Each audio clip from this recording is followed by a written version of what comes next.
बोलो धर्म की जय हो, अधर्म का नाश हो, प्राणियों में सद्भावना हो और विश्व का कल्याण हो। जय श्री राम, जय श्री कृष्णा। सभी सत्य सनातन धर्म के भाई बहनों को, हिंदू धर्म के भाई बहनों को एक संदेश देना चाहते हैं, एक बात कहना चाहते हैं। पिछले कई दिनों से ये जो कथावाचक हैं, इन कथावाचकों को संत का दर्जा देकर कई सी प्रतिक्रियाएं सुनने को मिल रही हैं, कई सी बातें हो रही हैं कि ये संत समाज है। मैं आपको एक क्लियर कर देना चाहता हूँ, मुरारी बापू जिसका नाम आ रहा है ये अल्लाह मौला कर रहा है, ये चिमनानंद बापू, ये देवी चित्रलेखा और ये जया किशोरी वगैरह ये जो हैं, ये संतों की श्रेणी में नहीं है। ये आप लोगों की बहुत बड़ी गलतफहमी है। ये संत नहीं है, ये कथावाचक हैं, ये धर्म के व्यापारी लोग कहा जाता है इनको। ये धन कमाने के लिए, अपना धर्म का धंधा चलाने के लिए कहाँ तक चले जाएंगे, ये इसकी आप लोग कल्पना भी नहीं कर सकते।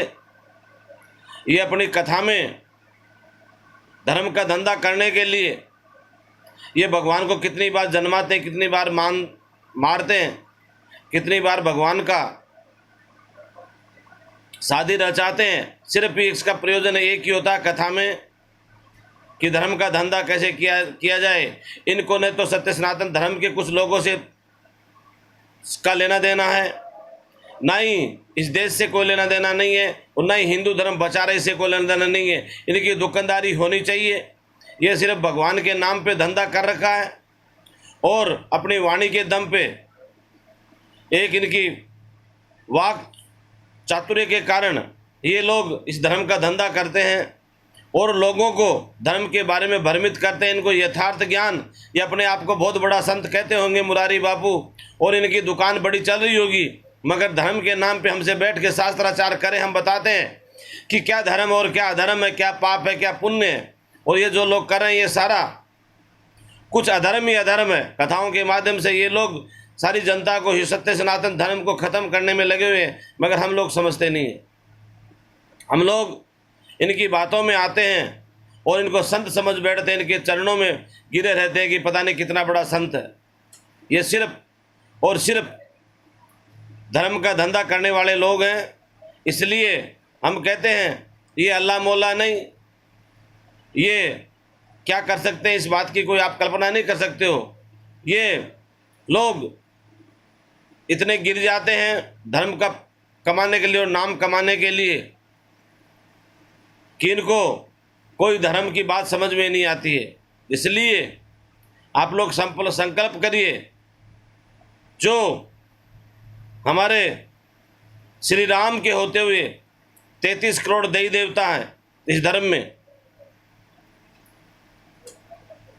और इतने ही रामायण महाभारत 4 वेद श्रीमद् भगवद गीता कितने ग्रंथ हैं, और 33 करोड़ देवी देवता के होते हुए भी जो अल्लाह मौला करता है वो कभी हिंदू धर्म का हो नहीं सकता। एक तरफ इनको राक्षसों को समझाते समझाते पूरी दुनिया पागल हो गई और धर्म नष्ट हो गया, मगर फिर भी ये लोग यही सिखाते हैं। अरे जब इनका भला इनको समझ में नहीं आती कि जब इन सत्य सनातनियों का धर्म के लोगों का भला हनुमान जी नहीं कर सकता, शिव जी नहीं कर सकता, कृष्ण जी नहीं कर सकता, बाबा राम साहब पीर नहीं कर सकता, तो तुम्हारा भला क्या अल्लाह मौला कर देंगे।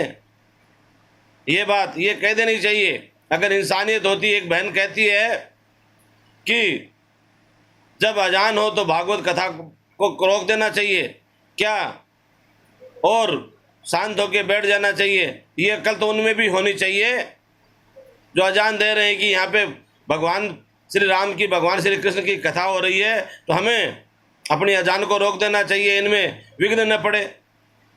ये ज्ञान तो सबको है कि अगर किसी की बात में अजान में खलल पड़ता हो तो कथा में भी खलल तो पड़ता ही होगा। ये तो इंसानियत की बात, ये तो सब समझते हैं। बावड़े से बावड़ा बालक होता वो भी ये बात समझता है, मगर आप लोग नहीं समझते हैं। कि कुछ दिनों बाद में अजाने ही अजाने होंगी, श्री राम का नाम तो वैसे भी आप लोग लेने से बंद करवा देंगे। इसलिए इन लोगों से थोड़ा सा दूर रहिए, इनको समझने की चेष्टा करिए। ये लोग धर्म के धंधा करने वाले लोग हैं, इनकी धर्म की दुकान, हम इनको अच्छी तरह से जानते हैं। इसलिए अपने विवेक से काम लिया करो और समझा करो। और एक बात बार फिर दोहराना चाहता हूँ, ये संत नहीं हैं, ये कथावाचक हैं, ये धर्म की डेफिनेशन नहीं जानते हैं, ये धर्म का धंधा करने वाले लोग हैं। इसलिए समझ से काम लीजिए। जय हिंद, जय भारत।